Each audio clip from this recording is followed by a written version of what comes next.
Hello, അപ്പോൾ get ready with ആസാണ് കേട്ടോ. അപ്പോൾ കൂടെ നിൽക്കുന്ന എൻ്റെ അനിയത്തിയാണ്. നിങ്ങൾക്ക് എൻ്റെ മുന്നത്തെ വീഡിയോ കണ്ടാൽ അറിയാം.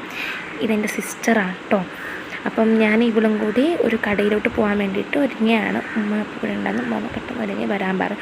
അങ്ങനെ ഫസ്റ്റ് സാഫ്രോണൊരു മോയ്സ്ചറൈസർ ഇട്ടു. പിന്നെ നമ്മളെല്ലാവരും പണ്ടത്തെ പോലെ തന്നെ ടാൽക്കൻ പൗഡർ എല്ലാവർക്കും ഫേമസ് ആണ്. അല്ലെങ്കിൽ ടാൽക്കൻ പൗഡർ ഇട്ടു. ഇപ്പോഴാണല്ലോ കോമ്പാക്റ്റൊക്കെ ഇറങ്ങി. അന്നത്തെ സമയത്ത് ടാൽക്കൻ പൗഡറേ ഉള്ളൂ. അപ്പം ഇപ്പോഴും എനിക്ക് ടാൽക്കൻ പൗഡറിനോട് താല്പര്യം. അങ്ങനെ യാർലിയുടെ അതൊക്കെ ഇട്ടു. പിന്നെ 2 ലിപ്സ്റ്റിക്ക് ഇട്ടു. അനിയത്തി വേറൊരു കമ്പനിയുടെ, ഞാൻ വേറൊരു ഇട്ടത്. അപ്പം എൻ്റെ കുറച്ച് ഡാർക്കും ഉള്ളത് നല്ല ലൈറ്റുമായിരുന്നു. പിന്നെ കാജൽ വരച്ചു. ഫേസസ് കാനഡയുടെ ആണ് കേട്ടോ. സ്മച്ച് പ്രൂഫും വാട്ടർ പ്രൂഫുമാണ്. അടിപൊളി കാജലാണ്. എനിക്ക് ഭയങ്കര ഇഷ്ടമുണ്ട് ഫേസസ് കാനഡയുടെ. അപ്പം ഞാൻ അവിടെ വരയ്ക്കുന്നതുകൊണ്ട് അവളവിടെ എൻ്റെ അടുത്ത് എന്തൊക്കെ സംസാരിക്കുന്നുണ്ടായിരുന്നു.